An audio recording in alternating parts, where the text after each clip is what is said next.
but decent, man. You know me, guys, I like the contrast between dark and not just light, but bright colours. I'm talking like luminous orange, yellows, greens, red, and they've kind of got it on here. I like what they've done. Pretty cool. And I like the way the front bumper just like touches. I don't know how I'm going to drive that, because that's low for even an RC car. And the wheels, even though they're not deep dish, they're still pretty decent. They go with the car pretty well, so I do like that. But yeah, and again, the way the rear's kind of blown out. I've got Lexus shells, but I've never noticed them looking like that, so it is pretty different. And I've noticed that when these turn up on eBay, they disappear. You know, they don't last long. So basically it's the GTSR version of the Chrysler Dodge Viper, and it has the BBS wheels, or I believe it does. And even the blue, metallic blue, and the red ones, they have become pretty rare. And what's really crazy is, guys, there's still sellers in France who seem to have some funky Mini Zs. I've managed to get Mini Zs from France that in the UK is pretty rare. Someone has rare stuff. Usually it's Japan or America. We look to America for us. Customs is too high. Japan, the Japanese sellers are pretty helpful, and I would sway towards Japan. But some cars you can't get there, and it's really funny because there's some guys in France who've got some crazy loot. They've got some amazing Mini Zs in their stocks, and every so often they bring them out. So until Brexit happens, there's no tax on us getting stuff from the European Union, so I managed to get some cool stuff. Postage is kind of high, you're talking £15 for postage, but even with postage, most of the stuff works out to be much cheaper than getting it from Japan, and a lot cheaper than getting it from America.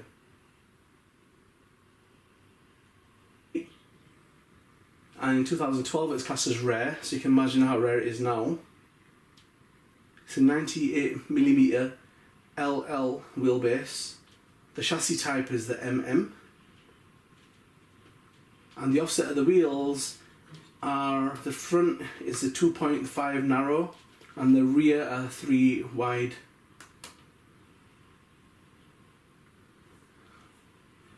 And the wheels on this little bad boy are the 15 spoke ATS Super Light Racing titanium type wheels. Yep, so I've already kind of gone through the specs and some of the race stuff of the car.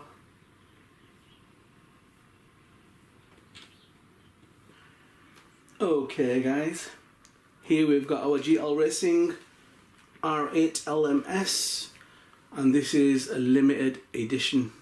So I mean, I like the GL Racing R8. Just seems a little bit wider. I don't know, I haven't measured stuff up, but just the appearance of it, it just looks a little bit more of like a fat boy, like a wide-bodied R8.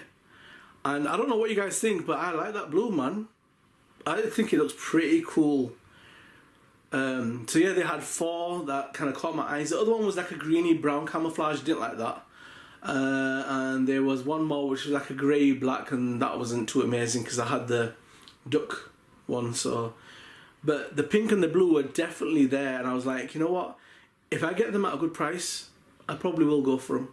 And it never happened for ages, and then boom, both of them popped along, and I thought, yeah man, I'd like to have that, because it's custom, it's just nice. I don't know how many were made, but they were limited edition when they first. So here we are with the Route 246 version of the BMW M3 GTR Nürburgring 24-hour 2005 #1 car. That's a mouthful. Right.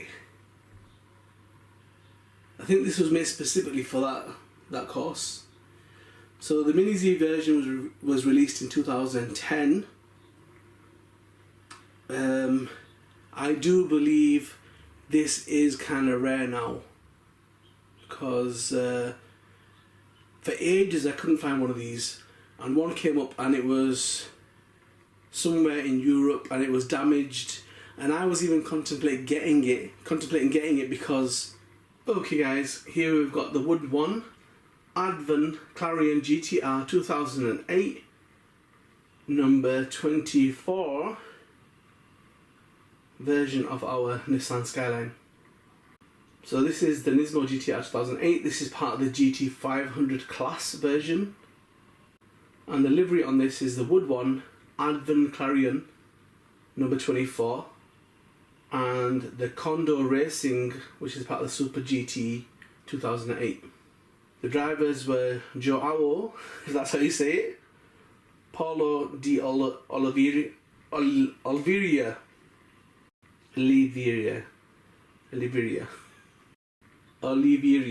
okay, and Sergi Ara.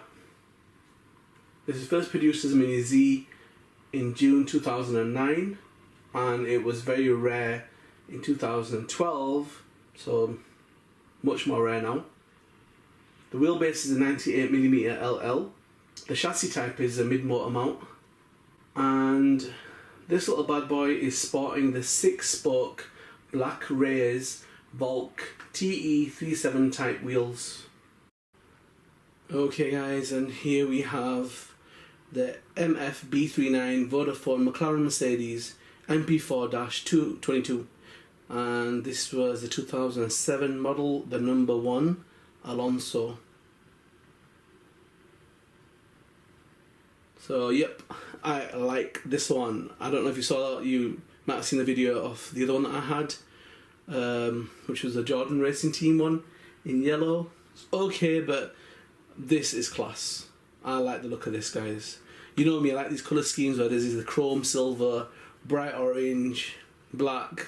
That's one of my favourite colour schemes. I think they go together amazingly, guys. Got a real beautiful look to it. And the stickers on the tyres, Oh, they've even got stickers on the inside of the tyres. That's crazy. I haven't seen that before. Wow. Stickers on the outside, stickers on the inside. This is a real replica. I don't worry about driving it, guys, you know, because the front end is so low.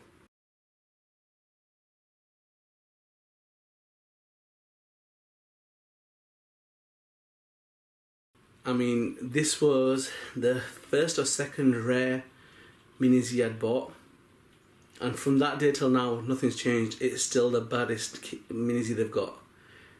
That beautiful blue chrome, I've seen no other Mini Z with that kind of chrome on it. And then it blends into the chrome at the bottom, which is like a silvery kind of look.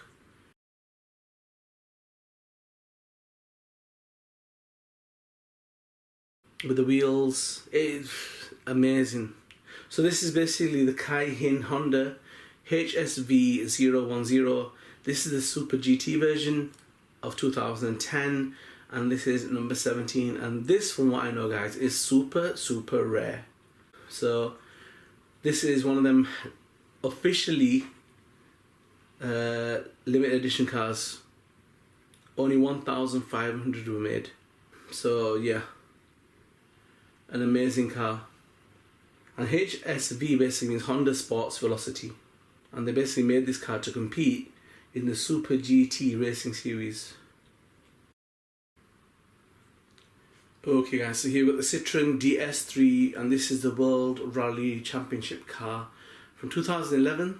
This is the Ice 1 version, and you can see the decals, and wow, is there some attention to detail on this car.